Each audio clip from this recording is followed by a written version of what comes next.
Shalom semuanya.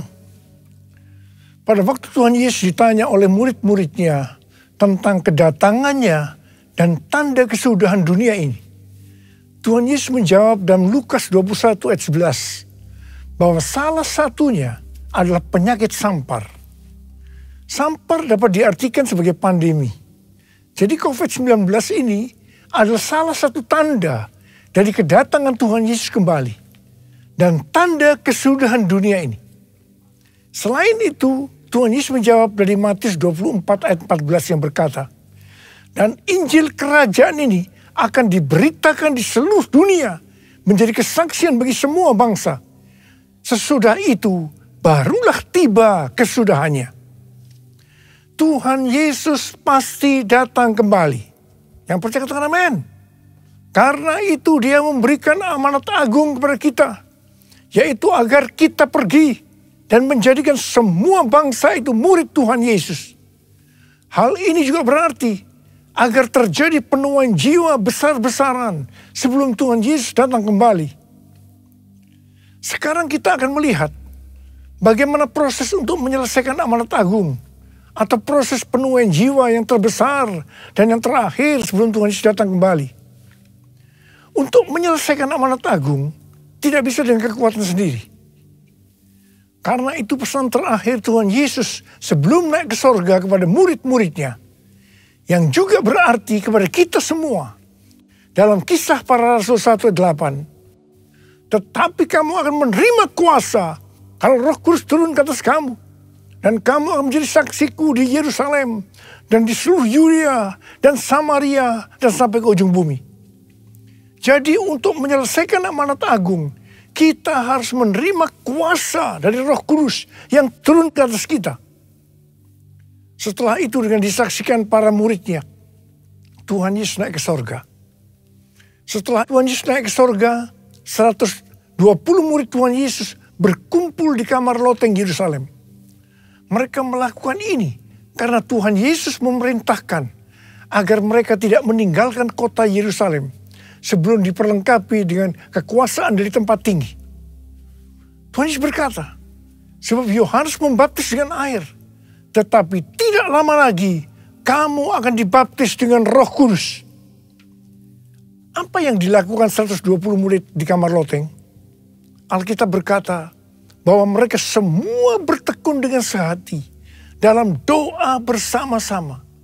Artinya mereka berdoa, memuji dan menyembah Tuhan dalam unity siang dan malam. Ini adalah prinsip restorasi Pondok Daud. Ini adalah prinsip menara doa. Setelah 10 hari mereka melakukan hal itu, maka pada hari raya Pentakosta, tiba-tiba turunlah dari langit suatu bunyi seperti tiupan angin keras yang memenuhi seluruh rumah di mana mereka duduk. Dan tampaklah lidah-lidah seperti nyala api yang bertebaran dan hinggap kepada mereka masing-masing. Maka penuhlah mereka dengan Roh Kudus. Lalu mereka mulai berkata-kata dalam bahasa-bahasa lain, seperti yang diberikan oleh Roh itu kepada mereka untuk mengatakannya. Itu adalah bahasa Roh. Jadi tanda awal orang yang dibaptis dengan Roh Kudus adalah mereka akan berbahasa Roh. Apa yang terjadi setelah murid-murid Tuhan Yesus dipenuhi dengan Roh Kudus? Hal yang pertama, Petrus berkhotbah sekitar 5 menit. Dan kira-kira 3.000 orang bertobat dan dibaptis. Wow! Petrus berkhotbah dengan kuasa Roh Kudus. Pada zaman itu, populasi penduduk dunia sekitar 255 juta orang. Sekarang penduduk dunia sekitar 7,8 miliar. Jadi 3.000 orang yang bertobat dan dibaptis pada waktu itu setara dengan sekitar 91.000 orang pada saat ini. Saya percaya hal ini juga bisa terjadi saat ini. Hal yang kedua, setelah murid-murid Tuhan Yesus dipenuhi dengan Roh Kudus, mereka dipakai untuk menyatakan tanda-tanda dan mujizat sehingga banyak orang yang bertobat. Petrus dan Yohanes menyembuhkan orang lumpuh sejak lahir. Bayangan Petrus bisa menyembuhkan orang sakit. Sapu tangan atau kain yang pernah dipakai Paulus jika diletakkan pada orang sakit atau dirasuk setan, maka orang itu akan sembuh. Dalam Markus 16 ayat 15 dan 18, Tuhan Yesus berkata bahwa kalau kita pergi untuk memberitakan Injil, maka tanda-tanda dan mujizat akan menyertai kita. Sejak tahun 2006, saya diperintahkan oleh Tuhan untuk mengadakan kebaktian kesembuhan ilahi. Selama 13 tahun, saya sudah mengadakan 318 kali kebaktian kesembuhan ilahi. Setiap kali saya berkhotbah, pasti saya memberitakan Injil. Tanda-tanda dan mujizat terjadi. Saya diizinkan Tuhan untuk melihat dan mengalami mujizat seperti yang dilakukan oleh Tuhan Yesus 2000 tahun yang lalu. Hal yang ketiga, setelah murid-murid Tuhan Yesus dipenuhi dengan Roh Kudus, maka cara hidup mereka berubah. Sehingga banyak orang yang bertobat. Yang pertama, mereka bertekun dalam pengajaran rasul-rasul dan dalam persekutuan. Ini bisa diartikan mereka suka membaca Alkitab. Mazmur 119 ayat 105 berkata, "Firman-Mu adalah pelita bagi kakiku dan terang bagi jalanku." Kalau kita suka membaca Alkitab, itu akan menuntun jalan hidup kita. Hidup benar sesuai dengan firman Tuhan. Kita akan menjadi orang yang berintegritas. Dan itu akan membuat orang lain bertobat. Yang kedua, perubahan cara hidup yang membuat banyak orang bertobat adalah mereka selalu berkumpul, memecahkan roti dan berdoa. Ini bisa dikatakan mereka hidup dalam unity dan suka berdoa. Hari-hari ini saya melihat melalui menara doa bahwa ada doa, pujian, dan penyembahan dalam unity siang dan malam. Saya melihat melalui Third Pentecost Azusa Street Prayer Tower, ada doa yang bertalu-talu untuk pencurahan Roh Kudus yang dahsyat melalui Pentakosta ketiga. Saya percaya kalau Tuhan sudah berikan kepada kita beban untuk berdoa seperti ini, maka ini merupakan tanda bahwa Pentakosta ketiga yang dahsyat akan turun dan akan terjadi penuhan jiwa yang terbesar dan yang terakhir sebelum Tuhan Yesus datang kembali. Saya juga percaya Pentakosta ketiga akan membangkitkan generasi Yeremia, yaitu anak-anak muda yang dipenuhi Roh Kudus, cinta mati-matian kepada Tuhan Yesus, tidak kompromi terhadap dosa, dan akan memenangkan banyak jiwa. Yang ketiga, perubahan cara hidup jemaat yang membuat banyak orang bertobat, yaitu karena mereka suka memberi. Sehingga tidak ada yang berkekurangan. Dalam kondisi krisis ekonomi, akibat pandemi dan juga perang, hari-hari ini justru Tuhan Yesus menghendaki agar kita suka memberi. Alkitab berkata adalah lebih berbahagia memberi daripada menerima. Lukas 6 ayat 38 berkata, "Berilah dan kamu akan diberi. Suatu takaran yang baik, yang dipadatkan, yang digoncang, dan yang tumpah keluar akan dicurahkan dalam ribaanmu. Sebab ukuran yang kamu pakai untuk mengukur akan diukurkan kepadamu." Yang keempat, perubahan cara hidup jemaat yang membuat banyak orang bertobat, yaitu mereka selalu bergembira dan dengan tulus hati sambil memuji Allah. Hidup dengan tulus hati artinya hidup sebagai orang yang berintegritas. Jadi perubahan-perubahan yang terjadi dalam cara hidup jemaat yang membuat banyak orang bertobat adalah mereka suka membaca Alkitab. Mereka suka berdoa. Mereka hidup dalam unity. Mereka suka memberi. Mereka suka memuji Allah dan bergembira. Tulus hati atau hidup berintegritas. Dikatakan bahwa mereka disukai semua orang. Dan tiap-tiap hari jumlah orang yang diselamatkan bertambah. Haleluya! Firman-Mu pelita bagi kakiku, terang bagi jalanku. Firman-Mu pelita bagi kakiku, terang bagi jalanku.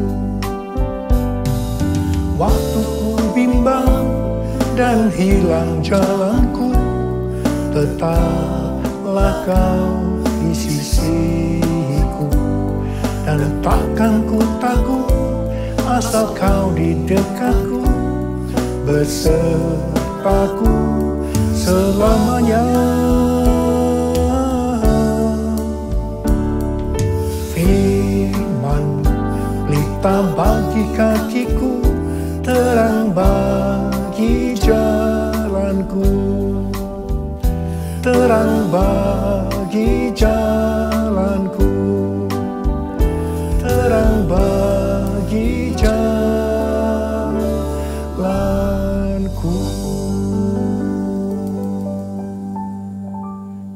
Saya percaya mereka menganggap bahwa pola penuaian jiwa hanya seperti itu. Mereka sebagai orang-orang percaya hidup dalam zona nyaman. Mereka biasa berkumpul dalam unity sambil membaca Alkitab, berdoa dan memuji Tuhan dengan sukacita. Tidak ada yang berkekurangan. Wow, siapa yang tidak mau menjadi orang Kristen? Tetapi ternyata supaya penuaian jiwa bertambah besar, Tuhan izinkan proses berikutnya terjadi, yaitu aniaya menimpa jemaat di Yerusalem. Selain rasul-rasul, maka mereka harus lari meninggalkan Yerusalem. Mereka pergi ke Yudea dan Samaria sambil memberitakan Injil. Jadi kalau tadinya penuaian jiwa hanya terjadi di Yerusalem saja, sekarang menyebar ke seluruh Yudea dan Samaria. Dan pola penuaian jiwa yang seperti ini masih terjadi sampai hari ini. Catatan sejarah gereja selama berabad-abad menunjukkan bahwa semakin gereja ditekan, justru Injil semakin menyebar dan diberitakan kemana-mana. Karena itu Tuhan izinkan hari-hari ini penderitaan, aniaya itu terjadi di antara orang-orang percaya, supaya terjadi penuaian jiwa yang lebih besar.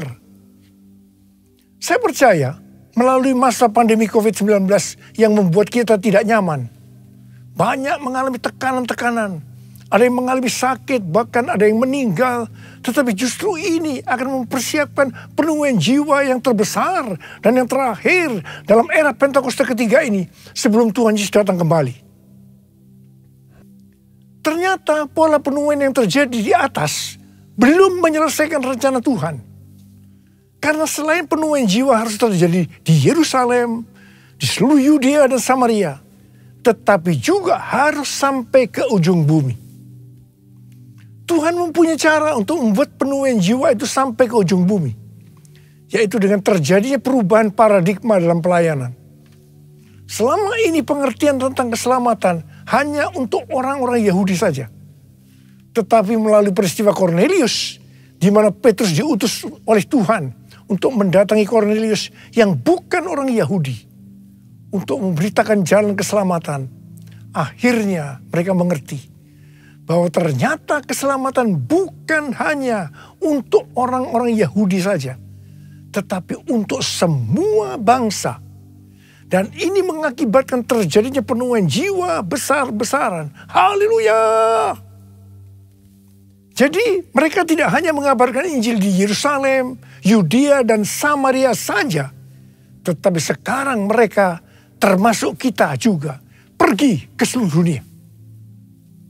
Proses perubahan paradigma dalam pelayanan ini tidak mudah. Petrus harus diyakinkan oleh Tuhan. Kalau Tuhan berkata halal, jangan kamu berkata haram. Orang-orang yang bukan Yahudi adalah haram di mata orang Yahudi. Proses itu masih terus berlanjut untuk memberikan pengertian kepada orang-orang Yahudi, golongan bersunat dan juga orang-orang Farisi yang sudah bertobat. Di mana mereka berpendapat bahwa orang yang bukan Yahudi yang percaya kepada Tuhan Yesus harus disunat dan diwajibkan mengikuti hukum-hukum Musa. Tetapi melalui sidang di Yerusalem, akhirnya mereka mengerti dan bisa menerima bahwa keselamatan bukan hanya untuk orang-orang Yahudi saja, tetapi untuk semua bangsa. Katakan amin. Dengarlah doaku, ya Tuhan doaku, biar semua suku bangsa datang menyembahmu. Yesus, Yesus, mulia namamu.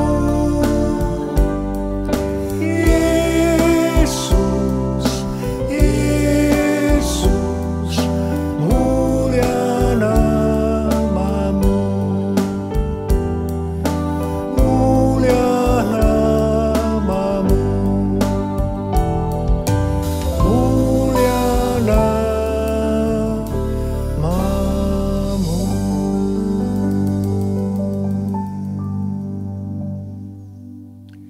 Tema untuk tahun 2022 adalah tahun paradigma yang baru. Di sini Tuhan mengingatkan bahwa untuk menyelesaikan amanat agung, kita akan dituntun oleh Roh Kudus untuk menggunakan paradigma yang baru atau cara-cara yang baru. Pada awal pelayanan saya termasuk salah seorang yang dipakai oleh Tuhan untuk melakukan paradigma yang baru dalam pelayanan untuk menyelesaikan amanat agung. Sebagai contoh, dalam hal membuka gereja baru, dalam hal cara ibadah dengan doa, pujian, dan penyembahan, dalam hal tempat ibadah yang dilakukan bukan di gedung gereja, dan lain-lainnya. Semua itu selalu diawali dengan pro dan kontra. Sama dengan yang terjadi pada waktu zaman Kisah Para Rasul tadi. Pada tahun 2009, Tuhan berbicara kepada saya bahwa Tuhan akan mencurahkan Roh Kudus. Sehingga akan terjadi pencurahan Roh Kudus yang dahsyat. Pada saat Roh Kudus dicurahkan akan terjadi peristiwa seperti yang terdapat dalam Yoel 2 ayat 28-32. Di sini disebutkan bahwa pada saat Roh Kudus dicurahkan akan terjadi 3 tanda. Tanda pertama sesuai dengan Yoel 2 ayat 28 dan 29. Bahwa anak-anak, pemuda, dan orang tua akan dipakai oleh Tuhan secara luar biasa. Amin. Tanda yang kedua, sesuai dengan Yoel 2 ayat 30. Maka akan terjadi mujizat yang luar biasa. Tanda ketiga sesuai dengan Yoel 2 ayat 31. Maka akan terjadi goncangan-goncangan yang dahsyat. Dengan adanya 3 tanda ini, maka Yoel 2 ayat 32 akan digenapi. Akan banyak orang yang berseru kepada nama Tuhan. Dan mereka yang berseru kepada nama Tuhan akan diselamatkan. Ini berarti akan terjadi penuaian jiwa yang besar. Sejak tahun 2009, hampir di setiap khotbah, saya selalu mengingatkan tentang goncangan-goncangan ini. Dan ini terjadi hampir sekitar 10 tahun.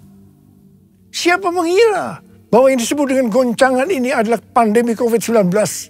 Di mana di Indonesia dimulai tanggal 2 Maret tahun 2020. Kita melihat selama ini bahwa dengan adanya pandemi COVID-19 ini telah terjadi perubahan paradigma dalam pelayanan. Pelayanan secara online terbukti merupakan alat untuk mempercepat penyelesaian amanat agung. Yaitu dengan semakin cepat dan banyaknya orang yang mendengar dan mengenal Injil Kerajaan Allah. Hari-hari ini kita sedang memasuki masa penuaian jiwa yang terbesar dan yang terakhir sebelum Tuhan Yesus datang kembali. Pencurahan Roh Kudus yang dahsyat dari Pentakosta ketiga sedang terjadi.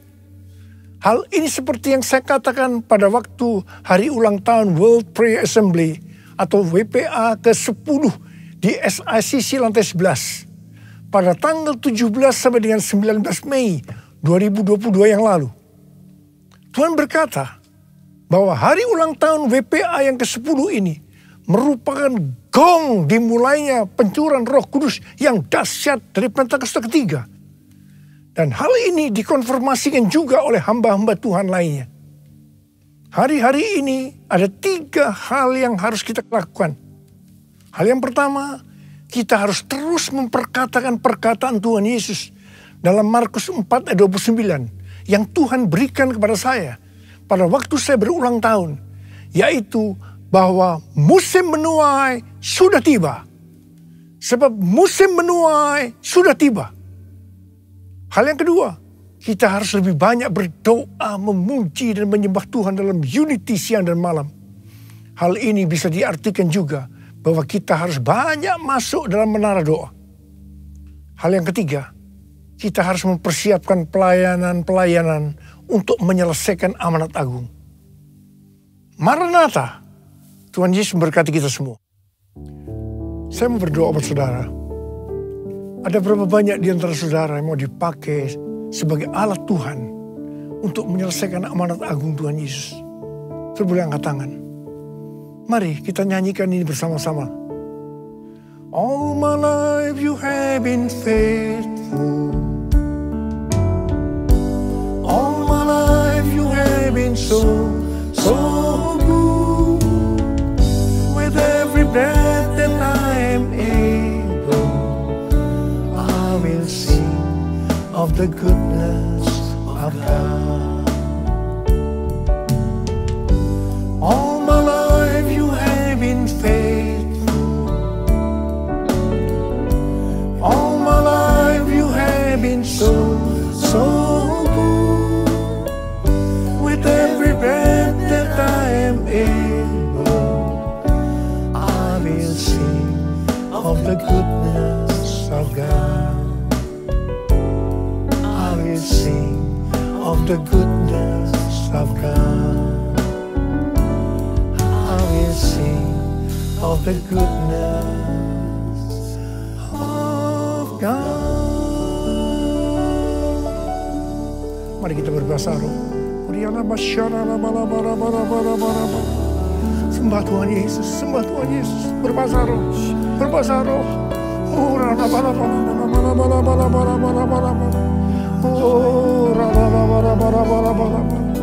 Tuhan, ya Tuhan, ya Tuhan, ya Tuhan. Curahkan pengurapan-Mu buat kami semua Tuhan. Anak-anak-Mu sedang mengangkat tangan. Mereka siap berkata kepada Tuhan. Kami siap Tuhan. Kami siap dipakai oleh Tuhan. Menjadi alat untuk menyelesaikan amanat agung Tuhan Yesus. Terima pengurapan Tuhan saja. Terima, terima, terima, terima, terima, terima, terima, terima, terima, terima. Dalam nama Yesus. Amin.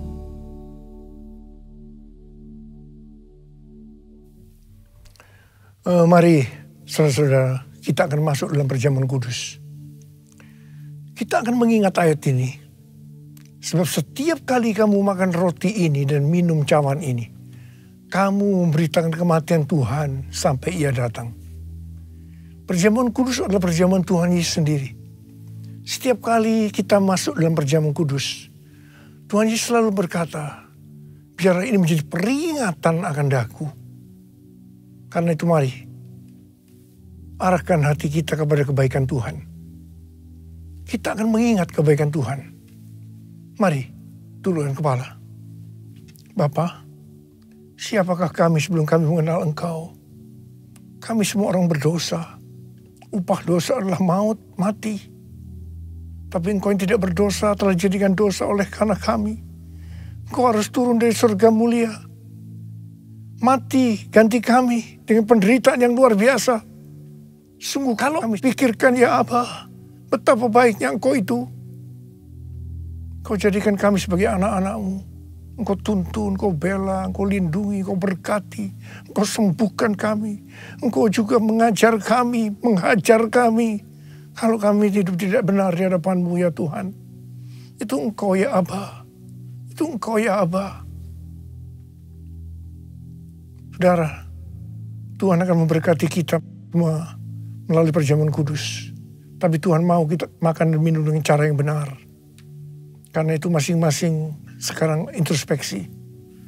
Lihat keadaan diri masing-masing. Jangan menyimpan dosa. Kalau ada dosa yang Tuhan ingatkan, kita langsung minta ampun. Minta ampun pada Tuhan. Minta ampun. Ampuni saya Tuhan. Ampuni saya Tuhan. Ampuni, ampuni, ampuni saya Tuhan. Kau lihat anak-anak-Mu Tuhan yang sedang minta ampun kepadamu.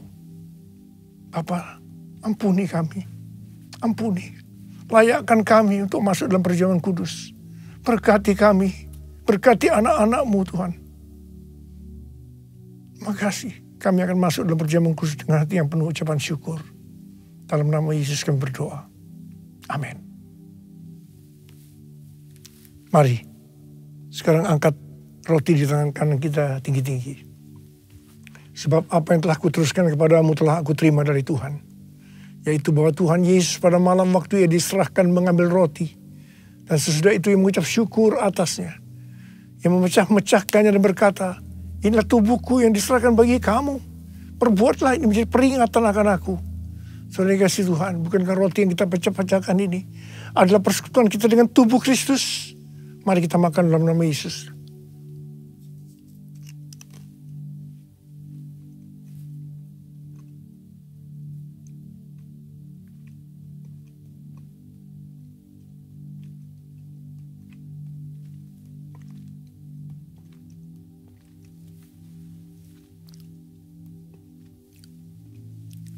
Angkat cawan di tangan kanan saudara tinggi-tinggi. Demikian juga yang mengambil cawan sudah makan lalu berkata, cawan ini adalah perjanjian baru yang dimeteraikan oleh darahku. Perbuatlah ini setiap kali kamu meminumnya menjadi peringatan akan aku. Saudara kasih Tuhan, bukankah cawan pengucapan syukur yang atasnya kita ucapkan syukur adalah persekutuan kita dengan darah Yesus. Mari kita minum dalam nama Yesus.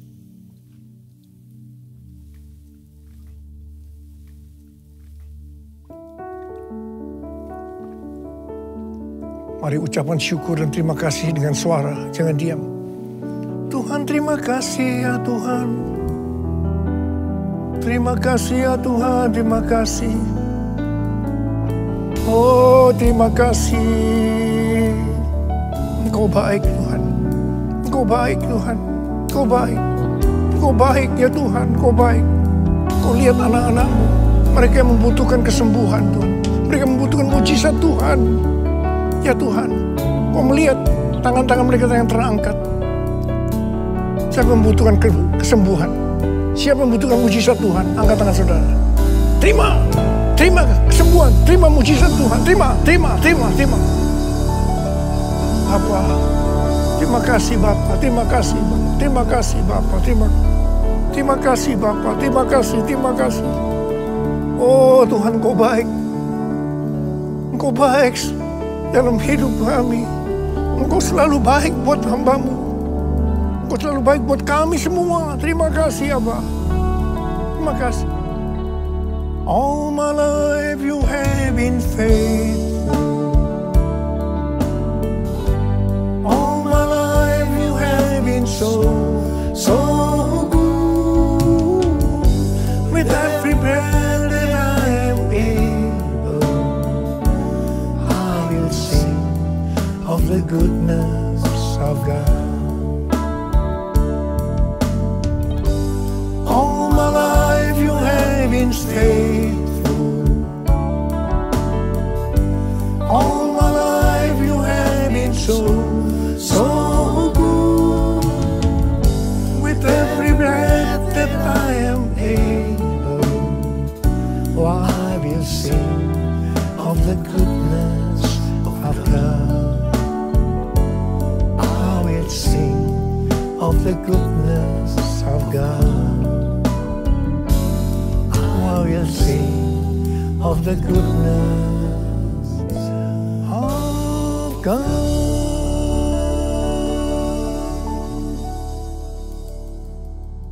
Sekarang terimalah berkat Tuhan. Kasih karunia berlimpah-limpah daripada Allah Bapa dalam Anak yang tunggal Yesus Kristus. Persekutuan yang manis dengan Roh Kudus menyertai saudara sekalian mulai hari ini. Sampai Tuhan Yesus datang menjemput kita di awan-awan dan bahkan sampai selama-lamanya. Yang percaya bersama-sama katakan, Amin.